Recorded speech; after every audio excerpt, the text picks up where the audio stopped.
Each letter's a number. Like the Hebrew A, Aleph, it's 1. B, Bet, it's 2.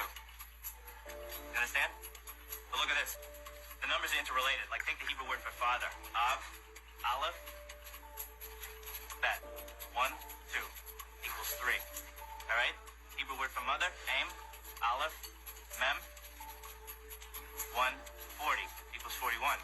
Sum of 3 and 41, 44. All right? Now, Hebrew word for child. All right? Mother, father, child. Yelad. That's 10, 30, and 4. 44. Torah is just a long string of numbers. Some say that it's a code sent to us from God. That's kind of interesting. Yeah, that's just good stuff. Check this out, okay? The word for the Garden of Eden, Kedem. Numerical translation, 144. Now the value of tree of knowledge, all right, in the garden, right? Eitz HaChaim, 233. 144, 233. Now you can take those numbers. So the like the Fibonacci sequence? Fibonacci. Fibonacci is an Italian mathematician in the 13th century. If you divide 144 into 233, the result approaches theta. Theta? Theta. Greek symbol. Golden ratio. Golden spiral. Wow. I never saw that before. Just like that series you find in nature? Like the face of a sunflower? Where are the spirals? You see, there's math everywhere. In ancient mystery school Pythagorean mathematics, there's only 9 numbers in the universe. 9 numbers. 10 is actually 1 plus 0, that's 1. Zeros are placeholders. That's a man-made creation. Creator's language is math. There's only 9 numbers in the universe. 1 through 9. The numbers have a resonance, a frequency, a deep sacred geometry. And that this 3, 6s, and 9s is special. Very special. Who said that? How about last century's greatest genius? Not Einstein, Nikola Tesla. Tesla taught his students John Keeley and Royal Raymond Wright and others. If humanity only knew the powers of the 3, 6s, and 9s, it would be a completely different universe. Not just world, universe, said Tesla. The alphanumerics, alphabet numbers, and alphanumerics of the English language, 1 through 26. But we talked about earlier, there's only 9 numbers, so you've got to use the Pythagorean mystery school math method of reducing the double digits into the single digit integers. So you take 1 through 9, 10 is 1 plus 0, that's 1, 11, 1 plus 1 is 2, 1 through 9, 1 through 9, 1 through 8. Then he took the words faith, trust, and God. Oh, wow, isn't that interesting, he noted. They're all 8s, the infinity sign, God's number. 9 is completion. Now you might say, oh, well, that's nothing fancy. There's nothing, it's just interesting, but it doesn't prove anything. Here you go. In the Bible, the Creator never adds or subtracts, always multiplies. So you take the multiples of 8s. 1 times 8 equals 8, 2 times 8 equals 16, where 1 plus 6 is 7. 3 times 8 equals 24, where 2 plus 4 is 6. 4 times 8 equals 32, where 3 plus 2 is 5. Suddenly, eureka, you got a 8, 7, 6, 5, 4, 3, 2, 1, 9, 8, 7, 6, 5, 4, 3, 2, 1, 9, 6, 1, countdown pattern. Perfect. For the English language in reverse. There's a reversal here. Mathematical to language, alphabet. But interesting, when you then see, you take the English alphabet backwards to the English alphabet forwards, add them together, 8 plus 1 is 9, 7 plus 2 is 9, 6 plus 3 is 9, 5 plus 4 is 9, it's always 9. That means it's perfect. Math never lies, that's why it's God's language. 1 and 1 is always 2 unless you're a cheater, right? But what's fascinating and definitive is that you see that the English language that we're speaking today is laid out perfectly, mathematically, but backwards.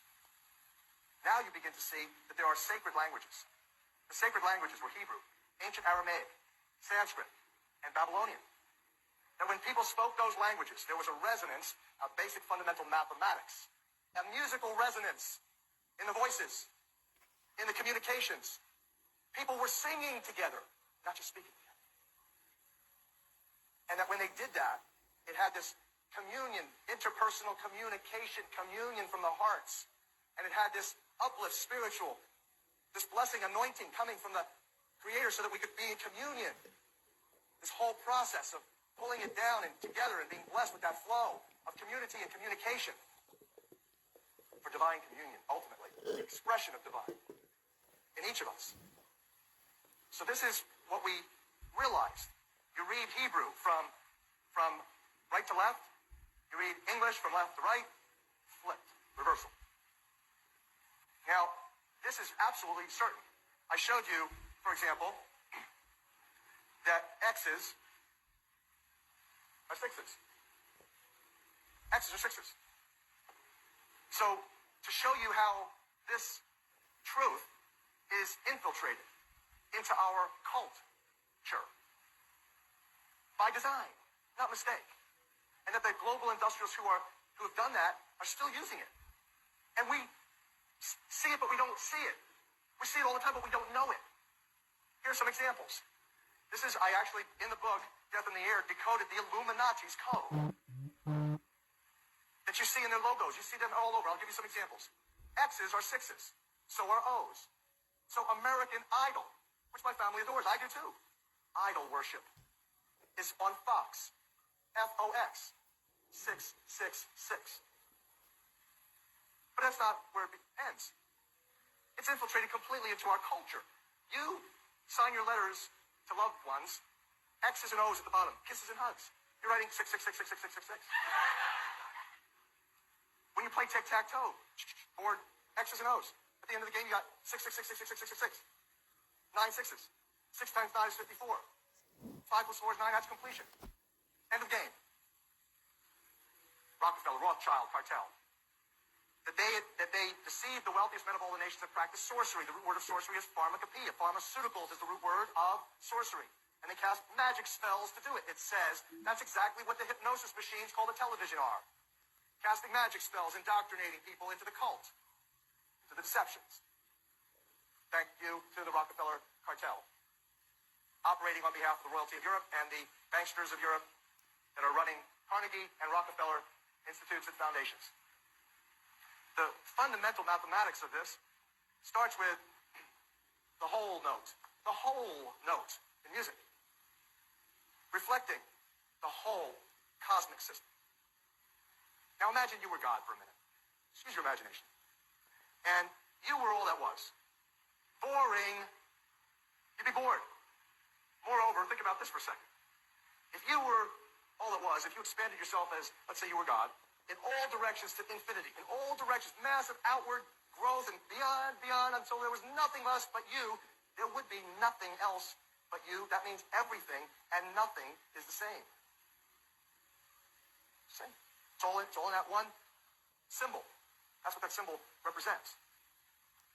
Now, the shortest distance between 2 points, the Creator and you, is a straight line. So you divide that, now you've got the rudimentary 8, which is the infinity sign on its side. You see 45 degrees, 90 degrees, 180 degrees. It's all Masonic, it's all architecture, it's all sacred geometry. It's all the very mathematics. Now flip this up. Look, flip this one up here, flip this one down here. Now you got your X. That's how you came up with your X's, which are actually also alphanumerically the 6s, which I shared with you, is a symbol. Like you see how divide the 8 in half, you got your 3. But you also have this 6 here, which you cut off a little piece here, you got your 6, which represents the spiraling down from heaven to manifest into earth. And 9's the opposite, completion, going back up, rejoining Creator in the wholeness of heaven. That's the sacred understanding underlying our most fundamental mathematics.